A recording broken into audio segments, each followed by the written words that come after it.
Ladies and gentlemen, after 7 weeks of live picking, the judges have called a stop to this contest. And the winner and new third Atlantic champion, Joe Legend. I think that was great. After a while, I'm saying this is where you put in the crowd noise. The cheers. The crowd goes wild. That kind of stuff. But other than that, here's my frame. In honor of the 2020 season, ladies and gentlemen, coming to you live. You know the deal by now. You watch it when you watch it. You listen when you listen. Just listen, please. Third and Atlantic with your host, Joel. No, that's me. There. Big Bad over here.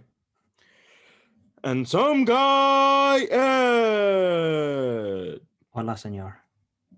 How are you doing, Ed? Yeah, fine. Yeah, good. Finally took a day off for this year to recover from Sunday night. But yeah, I mean, I know most people want to say it, but it was a bit of an underwhelming Super Bowl again. I think past 3 or 4 have been a bit underwhelming.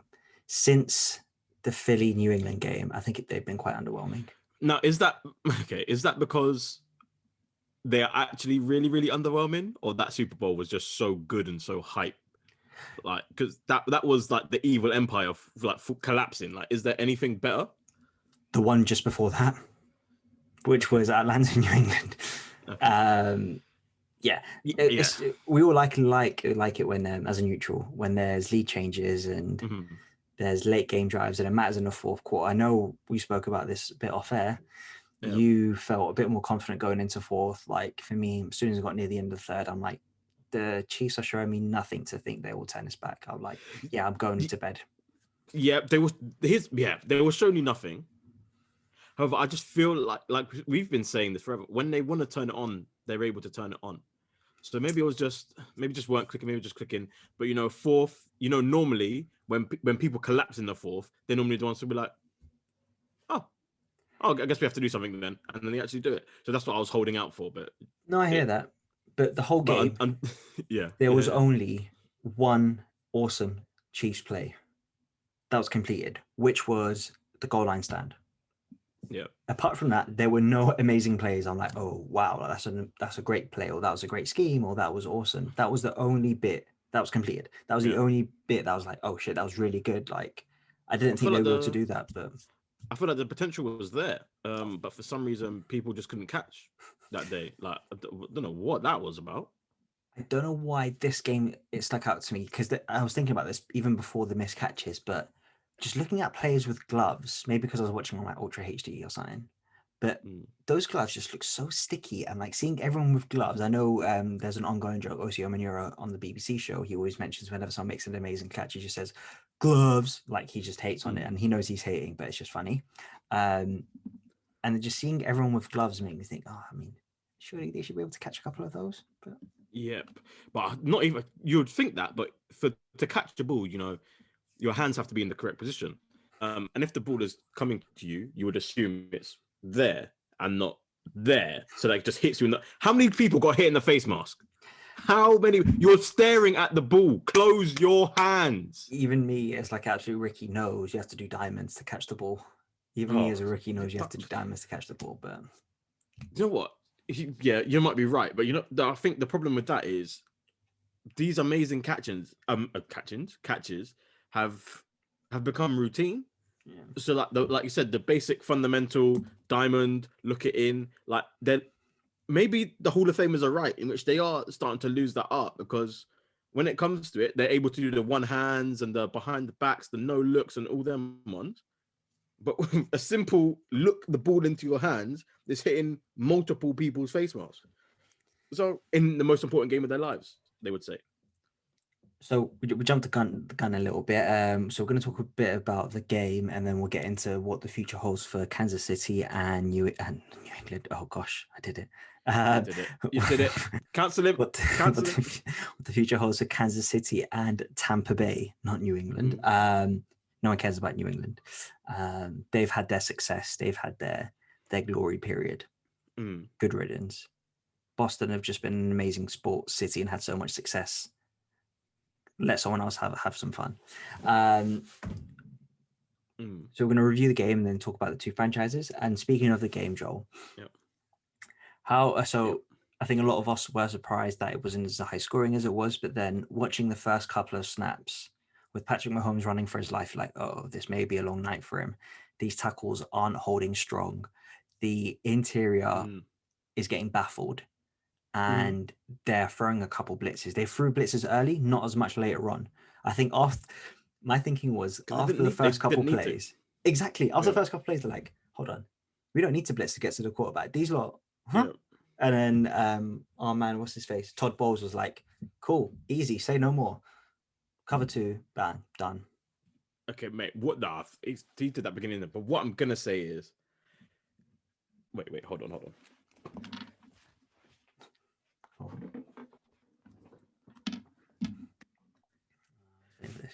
Okay, yeah. So what I'm gonna say is, Todd Bowles might have executed the best game plan I have ever seen in my life. They gave him 2 weeks, and obviously we might have rated him a bit too harshly on his New York Jets stint, but boy, to be able to do that, he said, I'm going to take the best offense people have ever seen in their lives. I don't think that's like a foreign concept right now. And I'm going to hold them to 0 touchdowns. 0 touchdowns. From beginning to end, I'm going to double him. I'm going to double him when I need to. We're going to play our double teams like this. And we're going to outrun it. Originally, it was, we're just going to put more blitzes in there than your tackles can handle. We're going to put 2 on there. We're going to have our ends rushing in and occupying the blockers, let's say, still trying to beat them. I'm just going to send someone off the edge as well. Then it got to, D-line, do your thing. And we're just going to, once again, the first third down, I think it was, that one where they put Kelsey and Hill on the same side. Yeah. On the left.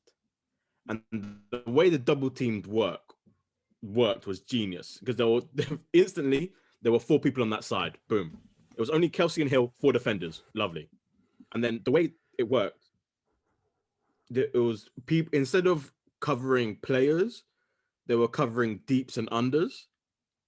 So we're going to rotate it like this to cover the deep, and we're going to rotate it like this to cover the under. So whatever route combination you do, we've got it kind of covered.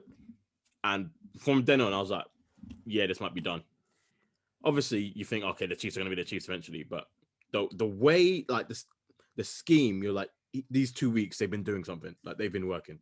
Cool. So saying all that, great game plan. You're expecting the adjustment to come, and for an extra wrinkle, Sammy Watkins and Miko Hardman aren't some guys they just picked off the street. They're both capable, but more importantly, I just didn't understand why they didn't use the run game more. And I was watching the game and thinking, wow, when they're running, they're actually getting some decent yardage now and then. Like, I don't understand what they're doing. And then I thought maybe I was just imagining it. So I had a look at the stats. I'm like, let me just have a look at what Clyde Edwards-Helaire rushing stats were.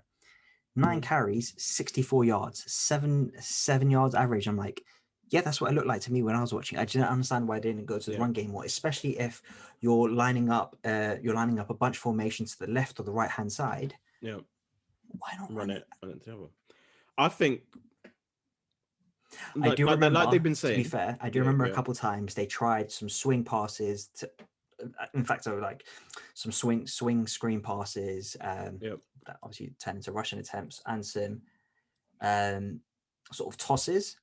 But there was never any power plays or any pulling plays from the guards or anything like that. It was just very vanilla. There was no run game there that helped, and I was surprised by that. You're not going to do too much pulling. I think they assessed their line and we're like, yeah, these pools and all them one kind of ones is a bit. I think for the best run game, I think we're going to go zonal. We're going to do zone schemes and just kind of head up dives kind of thing. But the runs, yeah, but like they've been saying that the NFL is an ego league. Instead of kind of molding to you, what the Patriots have been doing, have been molding week by week to who they're playing against. Whereas most teams will be like, we're good at this. This is our best. You do your best, and we'll see who comes out on top.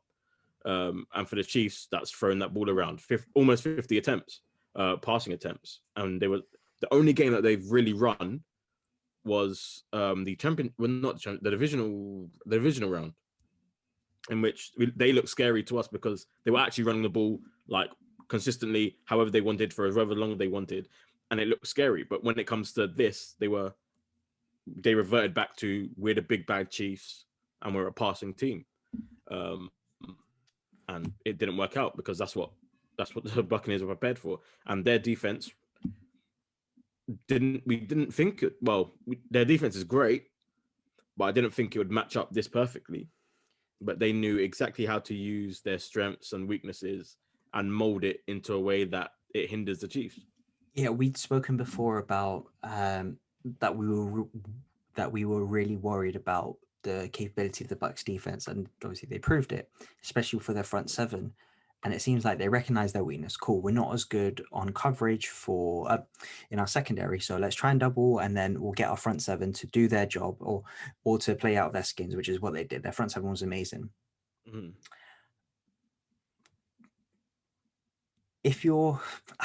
I'm just thinking from a Kansas City perspective. Let's say Andy Reid has got all this in hindsight. What would he have done to check? What would he have done differently? Would he have maybe? I'm just trying to think, like, in what scenario or what changes would Andy Reid have done and Bieniemy have done to had a better game plan? Would you say that they would have used the fullback a bit more to make a couple more run plays? Because I don't remember how many times Sherman was out there. Sherman is their running back, right? I think it is Sherman. What would they done? Maybe use Kelsey. Fullback, yeah. Maybe used a bit more decoys with Kelsey and Hill. So if you know Kelsey and Hill are that's a red flag for the Tampa defense as soon as they see them. Maybe use other. What could they have done? What do you reckon? It might be recency bias, but I don't know quick game how much better you can get, because obviously if everything holding the ball longer is not an option. No, it's not. They had Patrick Mahomes running left, right, back literally every play of that game, so there is no way holding the ball longer is an option. Run it. If you can't pass, are they really a run blocking line as they were made up that day, constructed together that day? Are they really run blocking? I mean, it was successful, I guess. 9 rushes for 60 something yards, at 64 yards. And then even Patrick Mahomes he did well off of he was running left, right, scrambling, he held on passing plays. They got everyone downfield early, and he was able to pick up third downs just consistently, just running underneath to the first down marker and just running out of bounds. So whatever they did in that second, I think it's the second quarter that really switched up the game, I think, defensively, because from then that point on, he wasn't running anywhere. Like, there was no way he was picking up a first down with his legs after that. Yes, I do think if Patrick Mahomes is healthy, that would have changed a lot in the running game, because he was really effective at rolling out and getting some yardage, because it wasn't big chunk yardage, but it was always enough, as you mentioned, to get a first down, or a considerable amount, 7 or 8 yards. If he was healthy throughout the whole game, even if the receiver still couldn't catch, that still was able to move them up the field slowly and surely and make the Tampa defense think and have to adjust, because they can't have Patrick Mahomes run on every scramble play for 6 or 7 yards. And then that would have to maybe then one of the middle linebackers. No, but it stops in the red zone when there's not enough field. There's not enough field left. So then, if you're scrambling, we're close enough to get to you. But then I'm also thinking from a Chiefs perspective of, okay, Patrick Mahomes is getting all this yardage. Now Tampa have to have one of their linebackers spy or be wary of what Mahomes is doing with his legs. And then one less linebacker gives the receivers one extra defender to worry about. Maybe that's just me not thinking about it. I think you're maybe right. That doesn't make sense, but I think Yeah. No, I think you're right. However, the way that they would approach it, I believe, was instead of using a linebacker to spy, they would use one of the D linemen. Yeah. Obviously, Oh. not as fast for the most part. Not as fast for the most part. However, you're trying to use as many people in coverage as you can in this game Yeah. for the Chiefs. But they said if you because if especially if you're getting to him without much pressure, like you don't need extra rushes if you're already getting to him. He's already moving. You've already got him off the spot. So have Vita Vea wreck in the middle like you did. Have the edge rushers, like have the ends killing it as edge rushers, and then maybe a Sue, Yeah. or just I swap it so that it's not as predictable. But yeah, or have your rush lineman in or something like that. But just those things, all those like little things, the Bucs seem to have an answer for. Even though there wasn't much adjustment, it didn't look like whatever there was, because you would assume they're professionals that there was some adjustment. The Bucs had an answer, and last thing I want to mention. Thank for that. Who? Thomas Edward Brady. Last thing I want to get to on those. I don't even know if that's his name, but those are two white names I'd feel. Wow, Skip always mentions it. Thomas Edward Brady, I think it is. I think it is. But those are like the two white names. Michael Jeffrey Jordan, Thomas. I think there's another middle name in there, but I don't care enough. Last thing I'll mention on that side of the ball before we get onto the other side for both teams is Patrick Mahomes made some Dwight Goodman throws. Did you the diving throw one was just amazing, and as you mentioned, just the receivers couldn't hold their side of the bargain. And I mean, if it hits your face mask squarely on your where your visor is or whatever, you should be catching it. And I think the receivers, if you can kiss the ball, it should be your ball. Yeah. COVID. I can't remember which QB said it or something. Someone must have said it. If you can touch the ball, you should be able to catch the ball. Something of that nature. We both know that that's where the game was won and lost. Chiefs offense versus Bucs defense. That's what we felt the key would be. Do you have any more thoughts on Chiefs offense or Tampa's defense before we get onto the other side? What we have done though, however, is skipped the kind of, obviously it's a Super Bowl, so last game of the year, everyone who's injured suddenly miraculously, doesn't have an injury anymore unless it's like disgusting and they can't move, but suddenly people are able to play through games and da-da-da. Obviously because it's a Super Bowl. But the Bucs DBs were going through some stuff. One guy's shoulder is pretty much separated. Like that was the lead up. The lead up to the game was we don't know how he's going to be able to tackle, but covering is not going to be the problem. It was the safety. So that was who they. So they got. Was it Winfield? Because I know he had some injury concerns before. It wasn't Winfield. It's the other one. It was the other one. What's the other one? It's a double-barreled name. Bloody hell. It is. Let's have a look. Bunting. Murphy Bunting. Cool. He was deeply injured before this. They were obviously he was going to play, but when you think about people coming back off of injury for this one chance, being able to play, fulfill their things, like they're not covering. You're not coming to the game off of the injury list to play like the Jags. Like that's not who you're playing. You're playing the best you're playing the best offense in the league. Like you are covering some ridiculous guys. Kelsey, even though he still got over 100 yards, Hill, Hardman, all them men that are moving around. You are covering some of the fastest people on this earth. Most of those Kelsey yards were garbage yards. They came 100%, but he still got them. Yeah. But it's funny how they finally went to who we knew they should have gone to when the game was already lost. Yeah, I think Tampa were playing a little bit off as well. All right, cool. Let's just play. We don't want to give up any of the big. A little bit off. The guy had so much daylight. Yeah. Oh, but like, I'm not gonna lie. Todd Bowles, cap off to you. You might be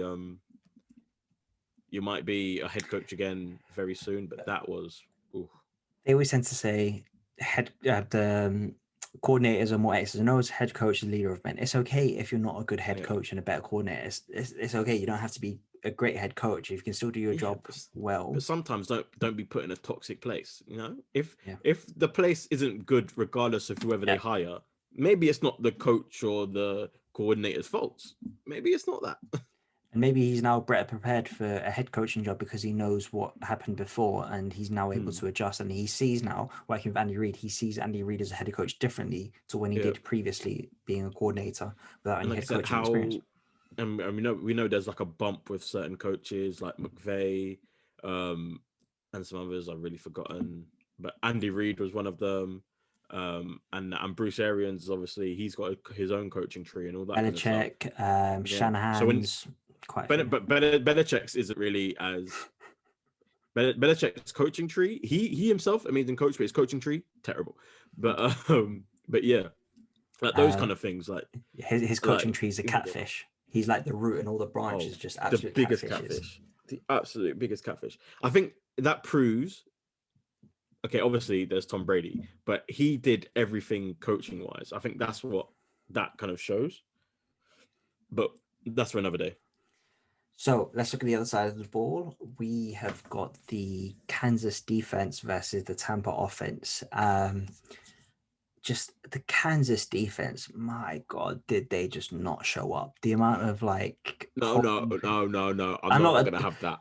You can bring up the penalties, but 90% of them were fine. They caused their own. I'm 100% gonna bring up the penalties, because what you don't know about the GOAT is being part of the GOAT is being able to manipulate the rules and the calls in your favor. It's not just playing well. Tom Brady, I really like. I accepted it, like in this game, and there was one play in particular, because obviously throughout the years, people complain about, you know, the referees giving Brady this and giving Brady that. Miles Jack was not down. Miles Jack was not down. There we go. Carry on. So people complain about him. I agree with you on that one. But what he did, especially, so I'll tell you the one. Tyrann Mathieu, yeah. In the 2 minute, yeah. 2 minutes before halftime, they're getting the chunk plays on the field. 2 big penalties. One of them he has nothing to do with. He just chucks the ball down, and the guy trips up Mark Evans. Yeah, I was like, what the fuck? Of course, there's gonna be a PI. Breland trips up Mark Evans. Like that's, I don't know. I hear that you tripped, but that doesn't stop this from being PI. I hear that, it doesn't stop it. Cool, but the next one, they have 13 seconds left. Yeah. Yes. Everyone is covered. And he throws the ball over whose head? It was Mike Evans again, wasn't it? It was one of the bigger. I Gronk or Mike Evans, but I don't think Gronk would have gone up that field that far. Yeah. The ball was not catchable at all. But what he did do was throw it directly over the head. And more importantly was the timing of that throw. He waited till because obviously Tyrann Mathieu plays off safety, but he was still in that box where you can put your hands on the receivers. So Brady just throws it over his head. As soon as the ball is in the air, that becomes pass interference or holding. I forgot what one it was. Pass interference? I think it was pass interference. I don't think it was holding. So because he threw it directly over his head, it became pass interference. That was when I knew the GOAT. He is the GOAT, because it's not just about how you play in X's and O's. He knew the exact rule. It's about being savvy. And the play was dead. The play was dead. If he throws it into the ground, if he tries to scramble, if he tries to run for it, the clock is done. Yeah. He knew at that precise moment, I need to throw it over this guy's head. He is not going to catch the ball, but we are going to get a penalty for this in the end zone. So now we're on the one with a fresh down. Yeah, forcing the refs to make a call. Yeah, I mean, also, it's not like the Chiefs had seen the Bucks do this before. I don't know what, 2 weeks ago. It's not like they may have seen something like this happen to.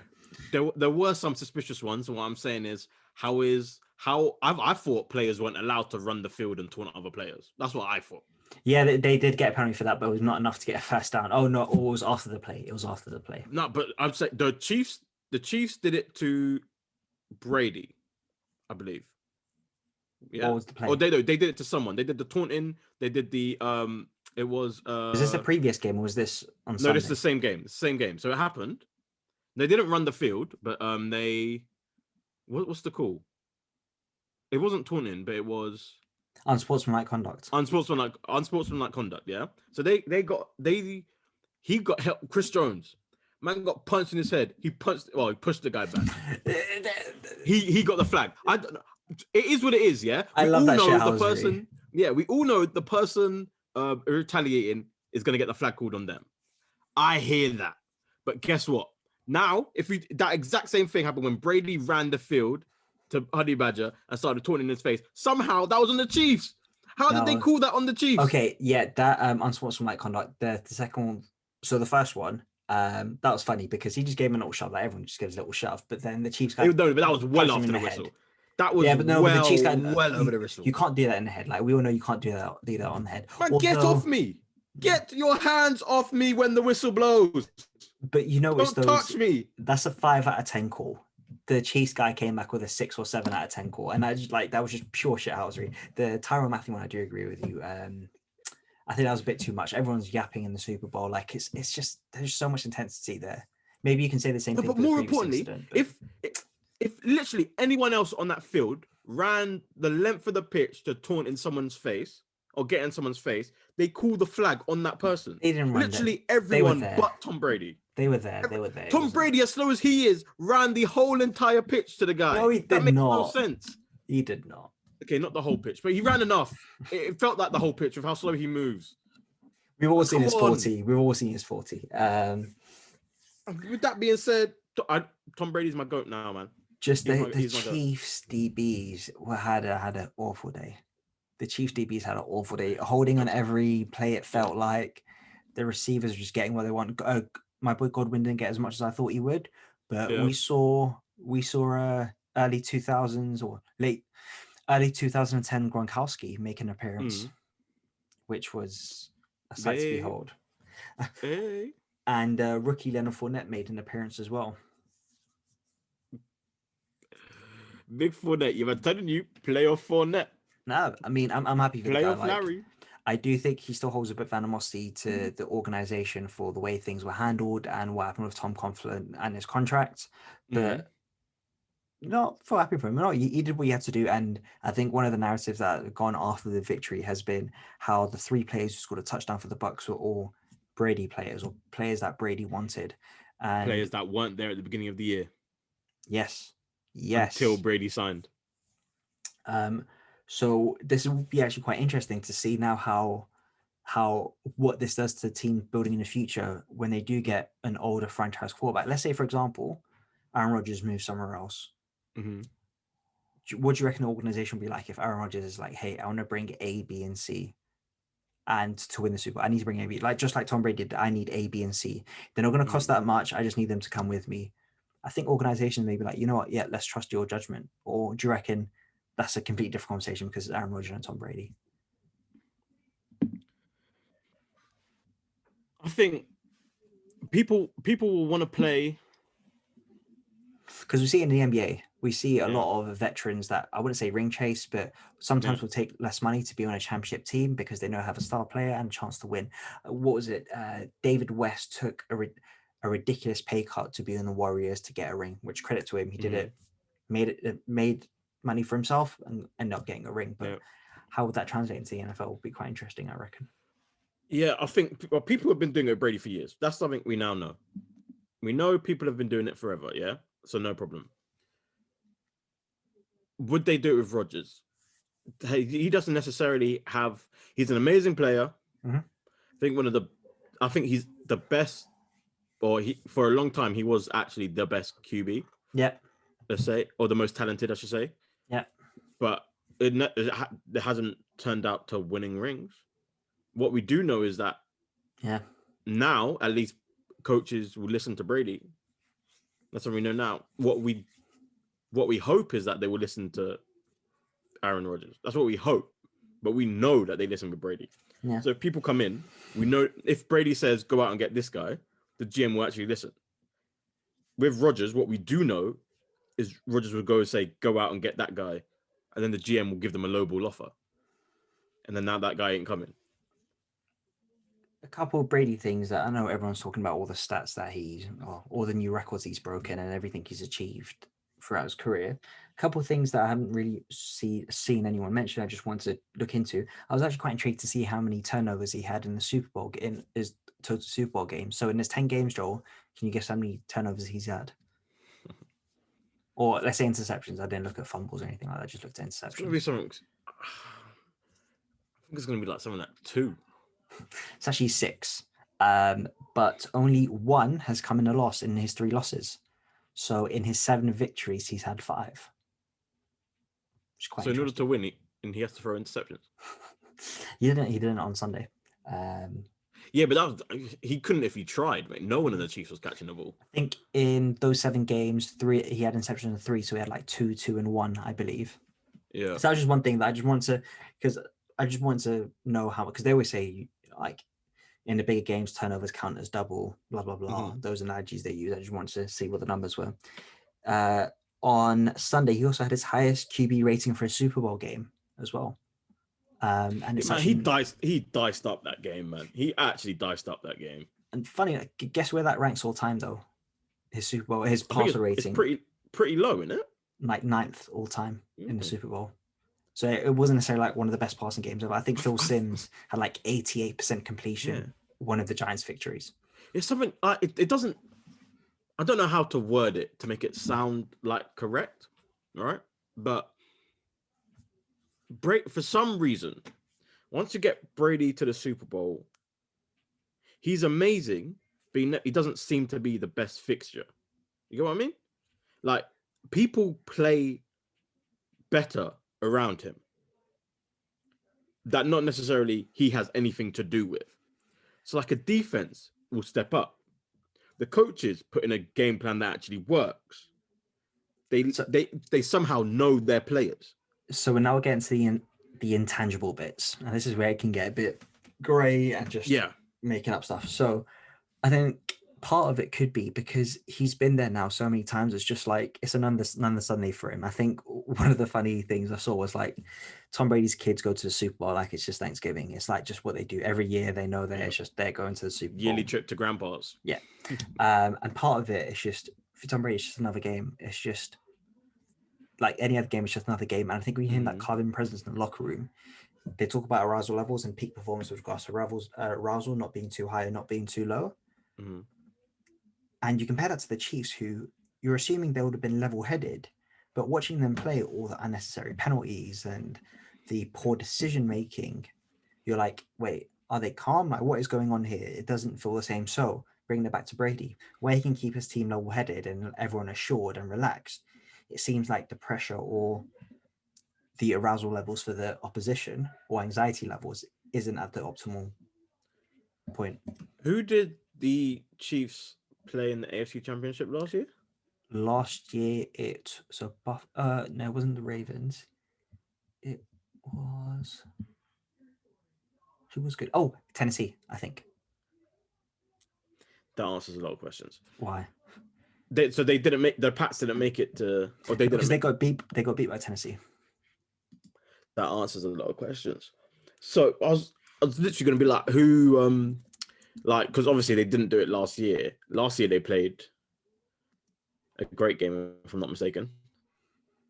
What's the question? In the Super Bowl. Oh, in the Super Bowl. In the Super Bowl, they played great last year. San Francisco, but San Francisco, they just didn't have. Yeah, but they played well. You get what I mean? Like they didn't play well until the fourth quarter. They didn't play well until the fourth quarter. That's true. But you'd think, okay, so at least they've been there before, whether they did a slow start or not. Like they've been there before.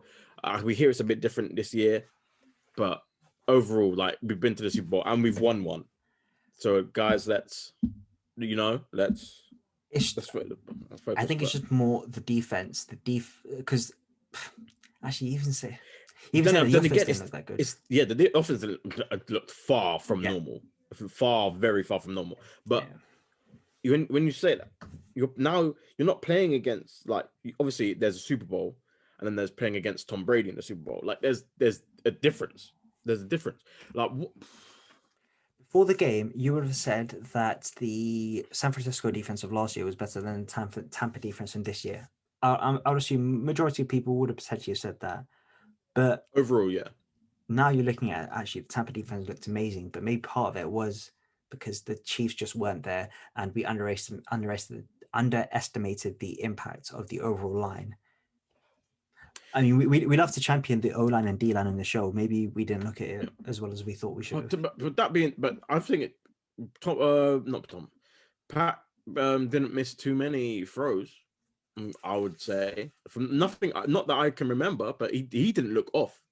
He didn't have the opportunity to make many throws either. Yeah, he didn't look the best he's ever made. Obviously, he was always on the move and all that, but part of his game is being on the move, and his throws did not look terribly off. Like, so where do we go from here? Before we get sidetracked and keep on talking about the Chiefs offense, last thing I want to mention actually with the Chiefs offense, because it just pops up in my head. I'm surprised there wasn't any plays where there was just a wide open Chiefs receiver. There was nothing schemed, or there was nothing done to make a wide open receiver. Maybe they just played zone coverage at the right time to avoid anything like that, but I'm just surprised nothing like that happened. So maybe credit to Tampa. But moving it back to Tampa offense and Chiefs defense, credit to all the Chiefs players, receivers, and the O-line for holding up. I think Brady may have only got sacked a couple of times and didn't have to roll out the pocket or make any movements like that. He did get sacked though. A couple times. He got sacked a couple of times. I think it was very early on. And when they locked in though. Like the first quarter was very slow, but once they got rolling, it was done.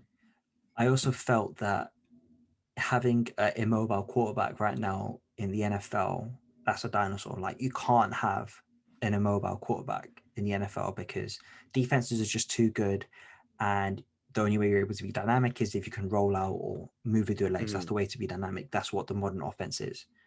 Watching the Super Bowl made me think, oh shoot, maybe you don't need it. Maybe you can just have a pocket quarterback who can. Don't get sucked into that. Yeah, don't get sucked into that. That is Tom Brady. Do not let yourself get sucked in. You and all these GMs that were looking at them should not get sucked into it. Unless your guy is Tom Brady.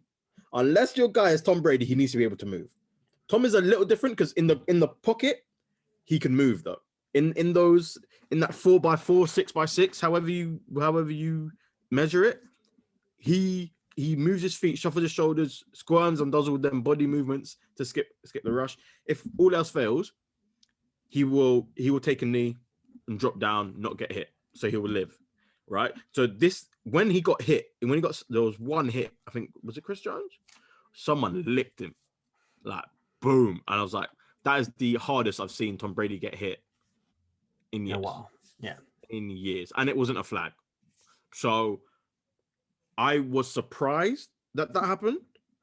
But with that being said, if anyone else is a statue in there, you're getting hit. OC, you were mentioned on the BBC broadcast. Obviously, he won a Super Bowl against Tom Brady playing on the Giants D-line. He said that Tom Brady doesn't like pressure from the middle because he's not comfortable rolling out the pocket if the pressure does come in the middle. Again, Chiefs weren't able to cause that sort of pressure, but again, we like to champion the both lines.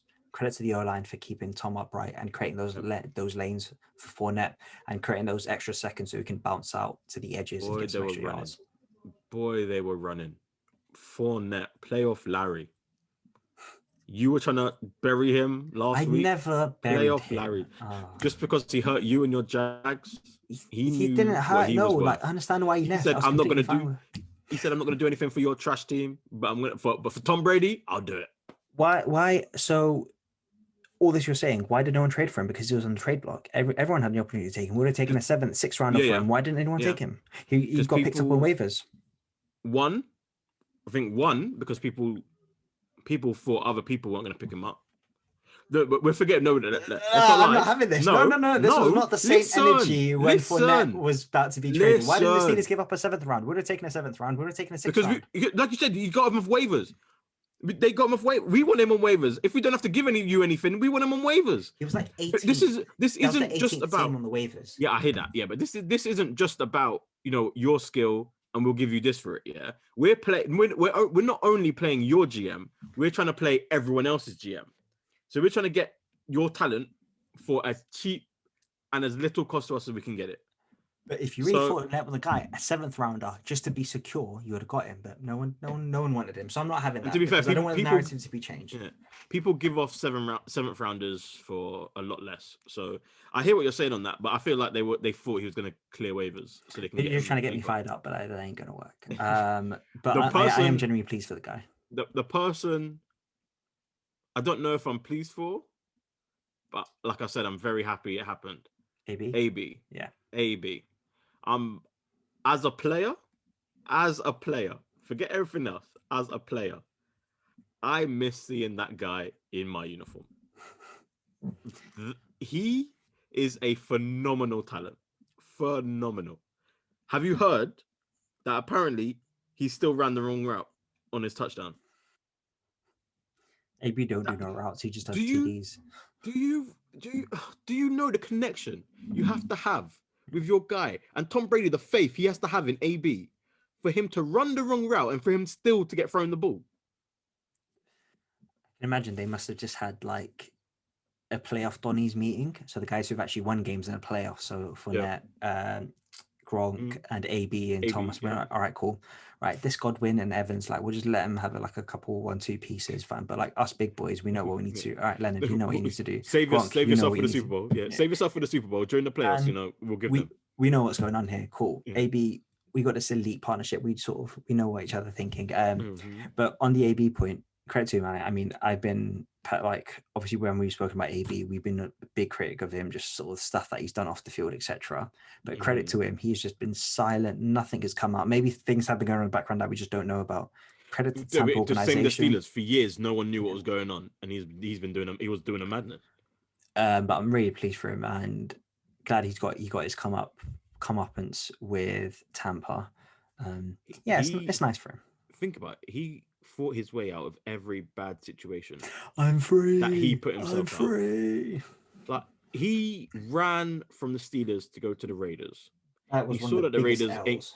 Yeah, he saw the Raiders weren't going to do anything. So what does he do? He starts fights, gets out of there.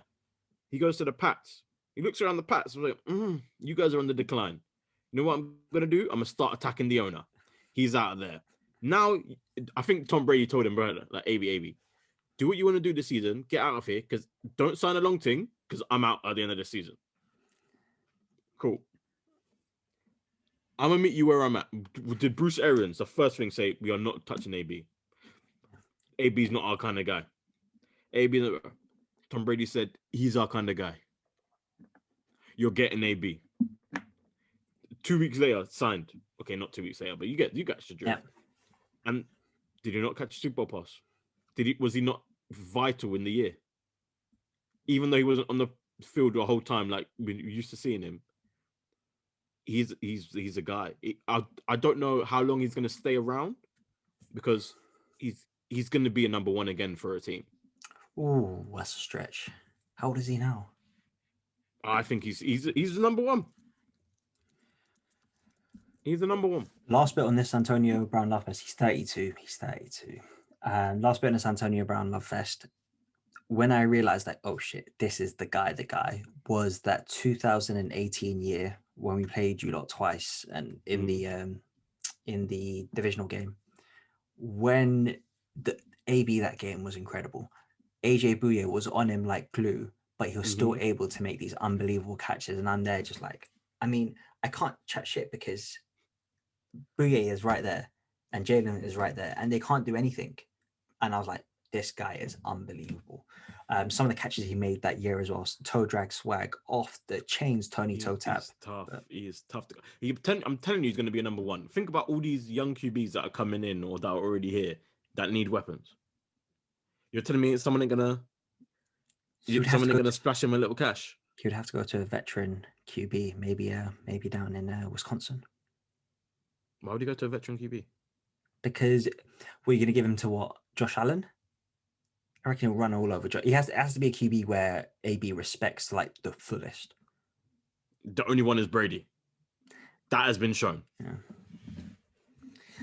You reckon now all these older receivers that may be cut sooner or later, maybe AJ Brown might be released sooner or later, or maybe Julio might be released sooner or later. Then maybe like Tom Brady might get him on the bell and be like, "Hey, fancy winning a chip? Come over here to Florida." I don't think he'll take Julio. Why not? I think it just would keep Mike Evans for that kind of thing. I guess he's a bit of a Tom Brady hybrid. Tom Brady likes the weapons. Like he likes the vast majority of weapons. He doesn't want a Julio couple isn't of a the same weapon? guy. No, you know what I'm saying? Like he doesn't want a couple of the same weapon. He wants every gun out there. Every type of gun, he wants one of them. Imagine as a DB though having to cover Gronk, Evans, and Julio. Just get run over. That is some lineup. That would be a fun lineup. You know, you know the ones where you just like in the middle of the week, just waking up at night. It's just you're just standing there and you're just like daydreaming about, and you start getting shivers. Like the Zion video with the little white kid who's clapping against him. People need to be careful what they wish for. They always talk about, we like to go against the best. We like to be up against the best. People need to be careful what they wish for, man. All this fun fantasy stuff. We'll get into that a bit later when we talk about the teams in the future. Last thing, do you have any last? Actually, I'll probably say this thing, then I'll let you have the final word. Obviously, being the champ. Remember, we have to look at the bets. Oh, I didn't get any of it. Just because it was so low scoring, I didn't get any of that. Oh, you didn't get any? No. I got one. Did you? I got Which one? Which one was it? Was this the one? I got Chiefs 4+ players to have 1 rushing attempt. Was that one of them? Yeah. I only looked at the ones that we put on our social media. I didn't look at the other ones. No. I'll stick with the ones that we were talking about.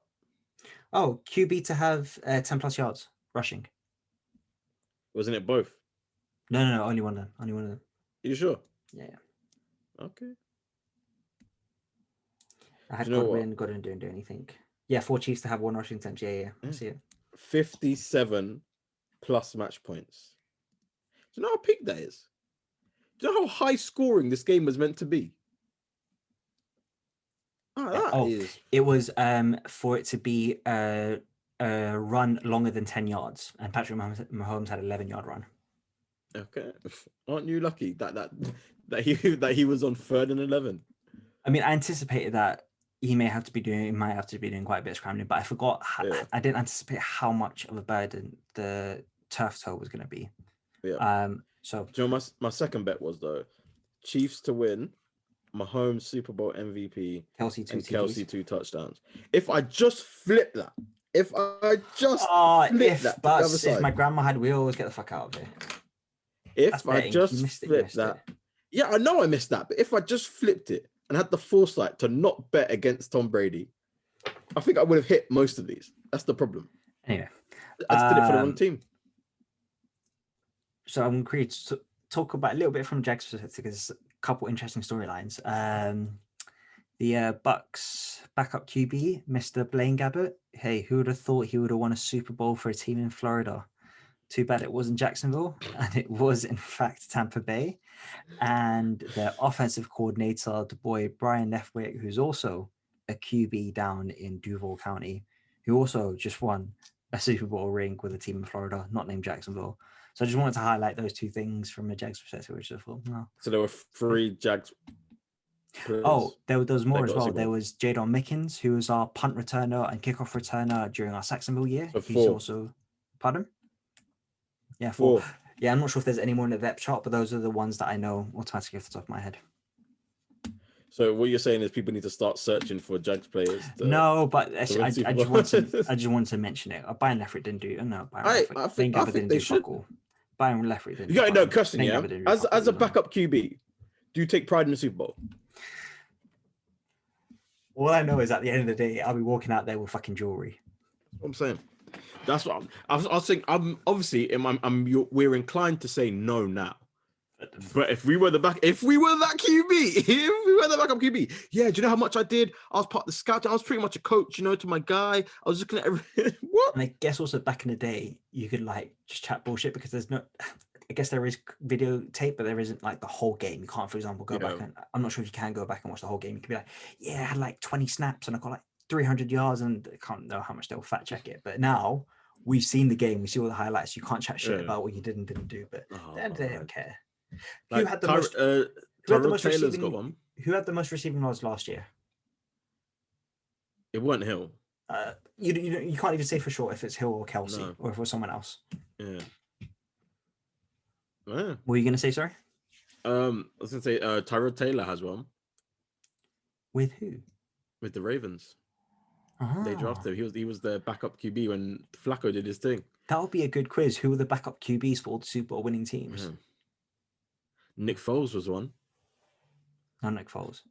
Yeah, but then because Wentz was toxic, that's when he got subbed out, and he was injured even. But he was the backup QB. Wentz was no, but I mean, he wasn't the he backup was- QB in the Super Bowl game. In the Super Bowl game, Yeah, that was a bit hard because no one cares about them. But Who- with Nick who was- Foles, the ultimate backup. who was Foles' backup? Was that 2000? Brian Hoyer, I'm pretty sure, was a couple of them. It probably Not was a Foles, veteran but a QB. couple of Brady's ones. Didn't what's his face? Was it Jacoby Sudfield? Was it Sudfield? Let me check. Wasn't Jacoby Brissett the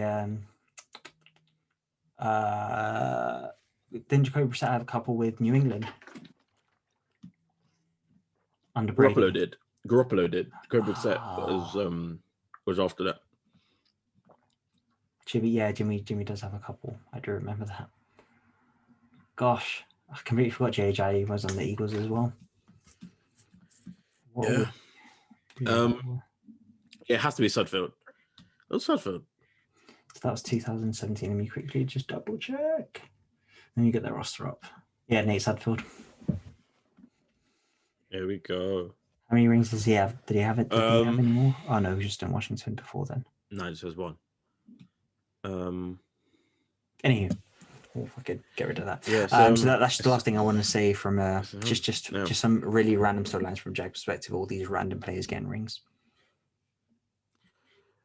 Don't bet against Brady. He is the GOAT. He officially has more Super Bowl rings than every team. That is Do you know how mad ridiculous. that is? That is ridiculous. And we've seen him. Like The NFL, are you not embarrassed that one guy who's got more rings than every other organization? How shit does that make your league? That one guy yeah. is better than every other organization. Are you not embarrassed? Do you not need to make the game harder? When I started watching the NFL, and I started watching, the Steelers had 5 Super Bowls. They had just won their the season I became a fan and seriously followed it. They won a Super Bowl, so they had their 6th. Yeah, they became the team with the most Super Bowls. Yeah. Whole organization in history. Considering all the elite teams they've had in history. I have seen the Patriots come up. I have seen an organization win their first. And now I have seen a single player has more Super Bowls than every entire organization, including the team I followed who had more than every other organization. And he was not like a backup. He wasn't riding the bench. He wasn't just there while they happened. He, for the most part, is the main reason why this organization and himself have 7 Super Bowls. His 6 Super Bowl MVPs. Like this, in terms of actually sitting down and watching greatness day in, day out, like this. Obviously, it's a bit different, but isn't this what the people that watched Jordan felt? Yeah. Like they hated him, they did and blah, blah, blah, blah, because he wasn't on their team. But we are literally watching history and greatness like in front of us. It is weird. The main difference is that with Jordan, he did it within a specific time period. He won what? Yeah. 6, 7, 8. So 6 plus 2 is 8. So he won 6 in an 8-year time period. Yeah. Because the 2 in the middle, obviously, it was when Houston won it with Hakeem when he was out. Yeah, when he was out, yeah. But then Brady has done 7 in 20 years. And 3 different decades. 3 different decades. And he actually went a decade without winning one.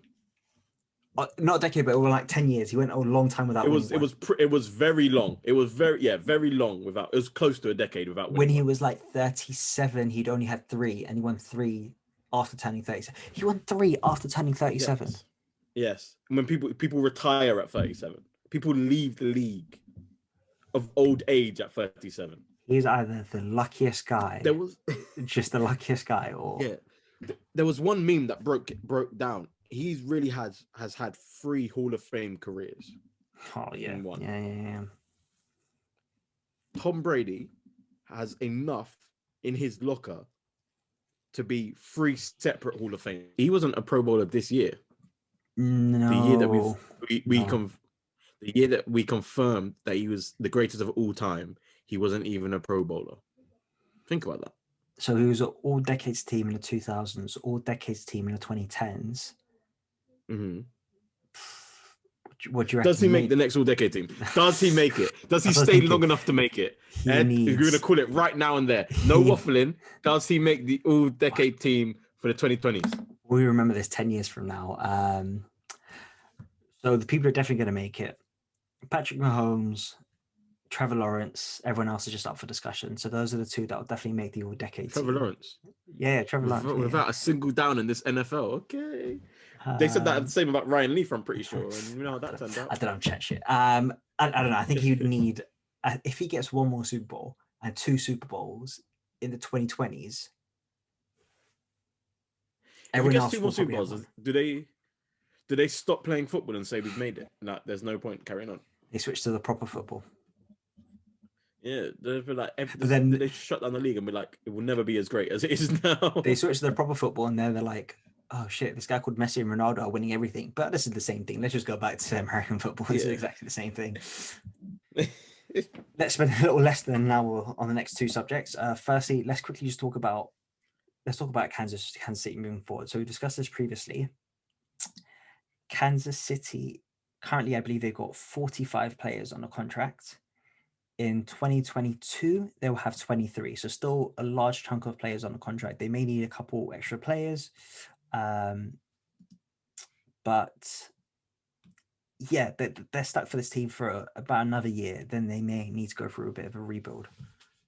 Because Kelsey's getting a bit older. Hill needs to get paid. He may take a little bit less. I'm assuming he will. Maybe he also understands he wouldn't necessarily be the player he is without Patrick Mahomes. We'll see what happens. What would you see in the future for the Chiefs? Where do you think they'll draft this year? Players, who do you think? Who? I don't know that far down. What position? What position do you reckon? Because I think they can definitely do some help in the secondary. I think they got secondary O-line. Yeah, secondary O-line. Because just because they don't know if Big Man's coming back, their doctor. So obviously he's out for COVID reasons. He's out actually fighting in hospitals. So I'm not sure if he comes back next season. So they'll need. I think they need a guard. Obviously, I'm hoping that they're hoping that their tackles come back and are uninjured. But yeah, it's a rough sitch. I think for the most part, if it was me, I'd stay. I don't need to get paid much because you're with Mahomes. There's a lot of endorsement money outside of the NFL right now. So it's not like, oh, we need to do it for a money thing. You're literally doing it because your skills are that much. Now, the question is, do you take pay cuts for Super Bowls? Because you don't need to. Do you want to? And I don't think we can answer their mindset come the time. Like, if they could see themselves, like Mike Evans already said, Brady's staying. I can take pay cuts to keep some of the guys around us. Yeah. If we don't know who's motivated by money. Like, we don't know everyone's situation. Like, how much of their like family or immediate circle are they paying for to live? You get what I mean? Does Tyreek stay? Previously, I think he should. Yeah, he definitely brings another element to that, to the Chiefs' offense. And previously, from what I've heard in discussions from ex-players who have won Super Bowls, the narrative has been when you do win a Super Bowl, everyone thinks it's because of them. And not necessarily saying we'll get big to the boots, but think, oh, it's because of me and I need to get paid. And with that sort of mentality, people then go to other teams, and teams are willing to pay that premium for a player who's won the Super Bowl, saying, hey, this guy will change the culture here. He's a winner. That's always thrown around. He's a winner. He's won a Super Bowl, so automatically he becomes a winner. They've all been winners. They've been winners their whole lives. Exactly. They get to the NFL, now they lose. Yeah, that's all. I don't like the whole, oh, he's a winner, he's a loser. Like, most of them are winners. There's a reason why they're in the position they are. Yeah. But and now it seems the narrative is going, I'm willing to sacrifice a bit more to carry on winning or to be in a situation where we can win. Yeah. So I think there's a bit of a shift there. I'm not sure how the Bucks will handle it with players, but you're saying with the Chiefs, you reckon that they will stick together. I think they'll stick together because they did last year, even that they had like Hill and Kelsey extended their contracts last season. Like we were saying, we don't know how the money. We were saying we don't know how the money is working because they should be well over the cap, but they did it in a way in which helps out the team. Mahomes structured. He did it in a way that helps out the team. Yeah, that they're doing things in order to stay together so far because they saw themselves running back for a back-to-back Super Bowl. Now we're going to see who they believe really helped them win and get back to. We're going to see it because it's not only down to the players, as we know. The organization look at them and evaluate them and be like, whatever money that we're giving them, are they worth it? Like, have they earned what they've done? Like, so it's stuff like that. Are they going to see someone else out there and be like, oh, he could better suit his position and trade, or tell him you're surplus to requirements, but we're going to get this free agent here. If it's down to the players, I think they most likely stay together. But we all know it's a business. Sean McCoy was someone who was cut during 2020. Yep. And Kendall Fuller. I remember Kendall Fuller quite well. That's when they picked up Clyde Edwards-Helaire to replace Sean McCoy. It didn't seem like there were any big players that they let go, but we'll see how that changes. Apart from Suggs, but that was old age. And especially with the salary cap situation, it seems that no one really knows what's going on, if it is going to go up or down or what's happening. I guess we shall see. And the key will still be how well they will draft, because those rookie contracts will help them go a long way if they can, because they're 4-year contracts, most of them. They'll help a long way with the salary cap situation for them. Now, do you reckon how far do you reckon Chiefs will go next year?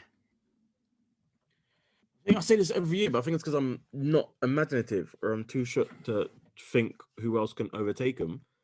But for how many games was it? Literally up until the Super Bowl, there was no reason why people didn't think they wouldn't go back to back.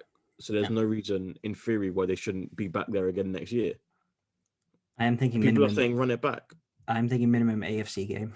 Yeah, people are saying that it'll be the same Super Bowl next year, but obviously we know that that's not how it works out. But it looks like it so far. That might be recency bias, but it looks like it. Do they get another bye? Because there's only one team that gets a bye. If they don't get ripped apart, I think they get a bye. So is that yes or a no?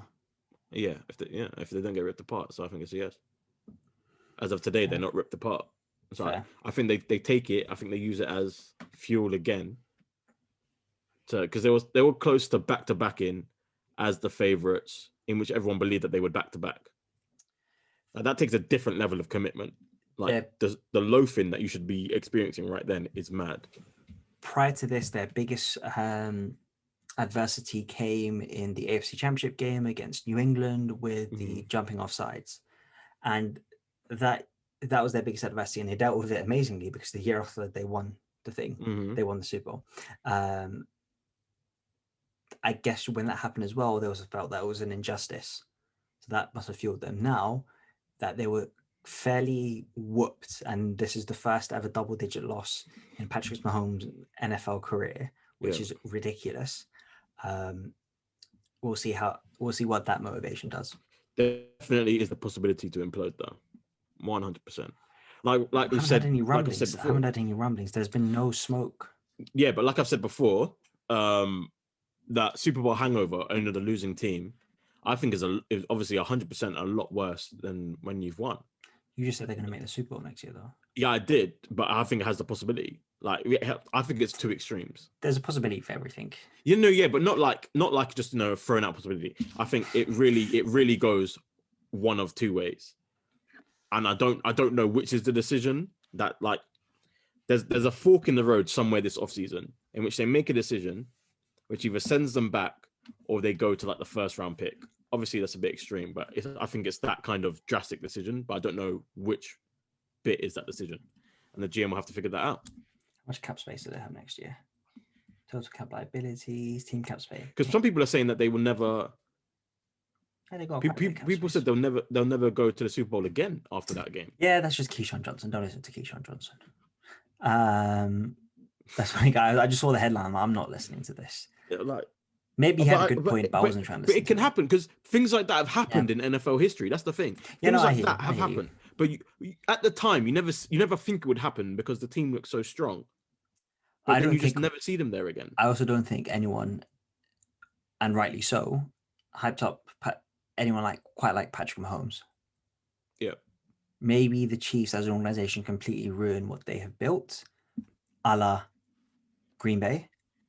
But I feel a bit more confident in the Chiefs because even before all this, the Chiefs were a respectable team with Alex Smith, and were a respectable franchise. Nothing elite, but they were respectable. Now they've taken that leap. Going on to the other side, Tampa. What's the future saying for them? So next year, immediate future on the books for 2022, they've only got for 2021 they've got 30 players, and then for 2022 they've only got 17 players. Tom Brady is signed up until 2021, I believe, on a base salary or on a guaranteed salary of 25 mil. Pretty good. Next year, Tom Brady does not miss playoffs every year. That's something we know. Yeah, okay. I thought that was your bold prediction. I was like, no. Every year, that's something we know. Tom Brady will be in the playoffs. They were looking at this upcoming year as the year we'll see Tom Brady in the Super Bowl.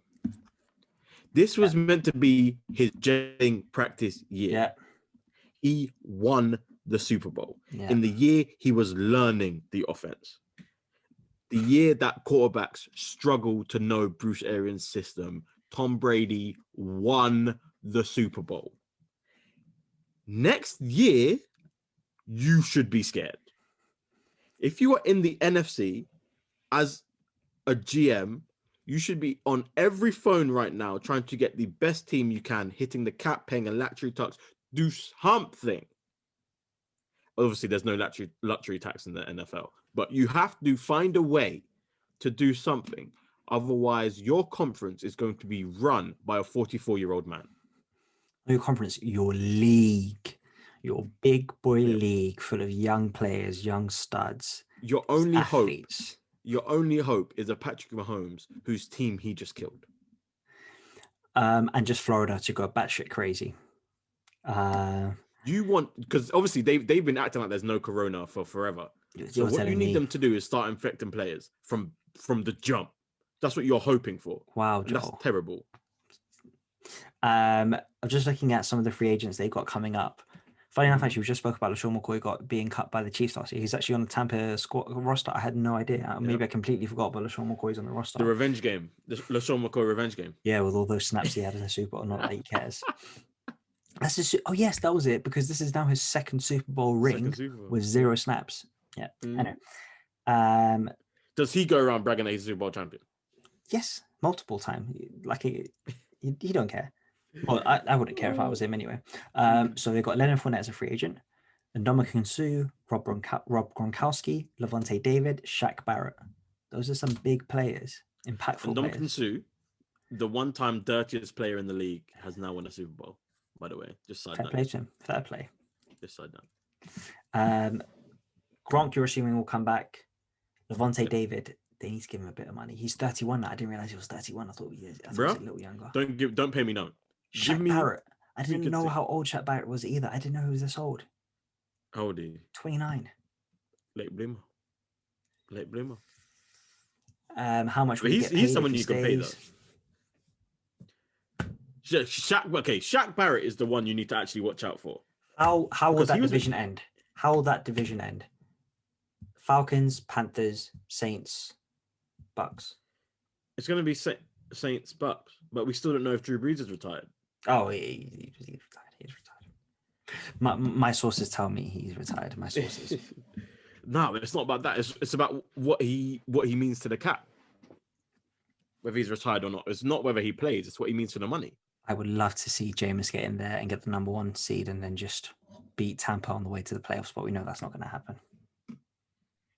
Oh my gosh. Oh my gosh, Joel.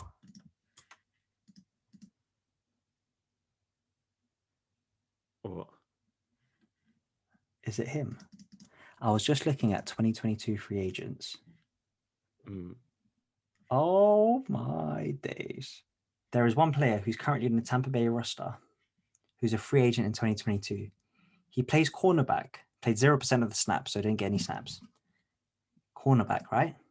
Oh, how can I say it without being bait? He's had quite a colourful college career. What if I was to say Florida State, East Mississippi, Auburn, Florida Atlantic? JF3. John Franklin III. He's the Super Bowl champion. Piss off. Wait. Was he on the roster or was he practice squad? I think he was on the roster. I don't think he was practice squad. He was on the roster. He was on injury reserve. Oh, that's pain. It says here. He won the Super Bowl with the Tampa Bay Bucks. So I think he was on injury reserve. So I think he does get a ring as well. That is pain. And he's on contract for next year as well. His contract expires in 2022. John Franklin III has got a Super Bowl. Let me go to his Wikipedia page. Yeah, that's the number 1 champion. Fact finder, of course. Super Bowl champion and national champion. The BCS national champion, Super Bowl champion. He has won now at every level. Apart from JUCO. He didn't win at JUCO, to be fair. But you know what? Yeah, he's the first EMCC he's the first last chance player with a ring. Do you want to know his career stats? 0-0. Everything 0. Nope. Oh, 1 rushing attempt for 11 yards. Oh yeah. This is amazing, bro. I don't think you quite understand this. A last chance U player. The year they say they're going to stop doing football. A last chance U player. I mean, this is the first bait one because I mentioned Dakota Allen was a starter for the Jags and had played quite a bit for the Jags. Ronald Ollie was obviously featured on none of them on the Super Bowl. Yeah, we don't know if there's ones that weren't mentioned as much that may have been a backup or something. But yeah. No. Anyway, I guess now it's where in the NBA this is usually one of the funnest times where things just go batshit crazy with the draft and free agency thing and with trades. The QB carousel sort of quieting down a little bit, but we're expecting Carson Wentz to happen soonish, and then whatever happens with Deshaun, and then what happens with the draft and free agency. Like I said, Super Bowl week. I was hoping someone would try and steal the shine. They didn't. Normally, I don't know if the NFL offices just shut down for the 2 weeks for anything else than the Super Bowl, because they're super busy and all that kind of stuff. Remember, they are people that have to organize this and make it run and all that fun stuff.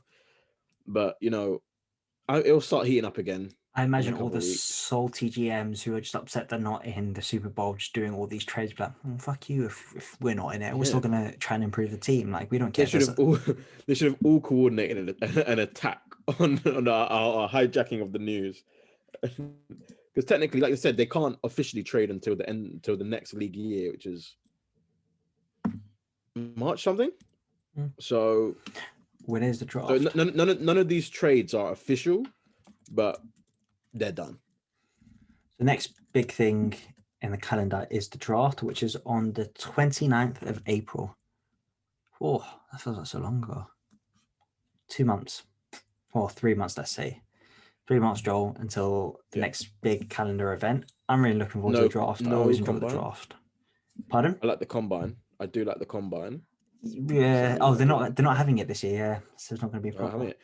So look out for a story similar to Gronk in which someone fakes their workouts and turns out absolute trash when it comes to training camp. But then doing that, there's a lot of late round picks that would have made it, and I'm not going to get a chance. So it's unfortunate. We thought that this year, but then we picked up James Robinson as a free agent. What's the word? Yeah, but you at least got to see him at the combine. I don't know if he was at the combine. No, but they had all those pro days and all that kind of stuff. So I don't know what the pro days are looking like now with the travel over there. But well. But we were thinking that in terms of game time, as in like preseason and all that. But now, remember, we don't know there's going to be a preseason. There's definitely not an in-person combine, and we don't know the restrictions around pro days and all that kind of stuff. So yeah, we'll see how the draft goes. Last that I forgot to mention when we were talking about Tom Brady. Can you guess how many passing yards he's got over his Super Bowl career? Because we call it a Super Bowl career now. How many passing yards he's got in total over 10 games? 15,000. What? 1,500, sorry. Double that. He's got 3,000 yards in the Super Bowl. I thought they were just going to be low games, but yeah. He got 3,000 yards in the.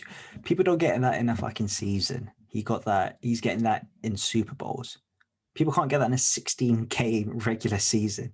He's doing it at the most important. He got 3,000 yards in 10 games in the Super Bowl. Wow. Yeah, this guy has had a whole career, man. He has had a whole career. You know how people say, like, when they made it, it was like, oh my God, you just won't even understand how hard it was to get there and just the amount we have to sacrifice. And Tom Brady's like, huh? Yeah. Fish, please. Okay. Fish, please. Okay. For me, that's just another day in February. That's an inconvenience. It's an inconvenience. It's an inconvenience to my calendar. He's like, yeah, big man. I heard that. Say swear. All right, cool. He knows that weekend's booked up. He has to book holiday off for the second. Remember, this guy is so dedicated to football that his marriage suffered. Remember that? Remember those times? I don't know too much about his personal life. I ain't gonna get into it. I don't know. Nah, he was saying that. It got a bit rocky for a time because he was that. And Tom Brady plays the whole season. He plays the entire season from preseason 1 to Super Bowl. Tell me, Giselle's like, who's this Vince you talk about in your sleep, huh? Who's this Vince? Vince Lombardi, right? Am I supposed to be thinking about me? Who's Lombardi?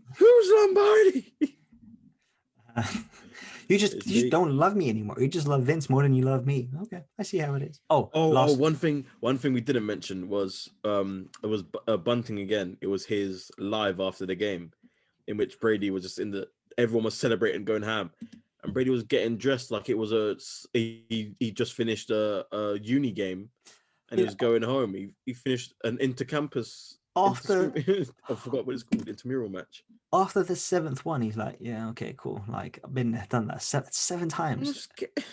I struggled to count to 7. I'm like 1, 2, 3, 4, 5, 6. Look how long it took me to count to 7. And guys, Donnie's just done it like it ain't nothing. But 30 seconds. What was your favorite advert?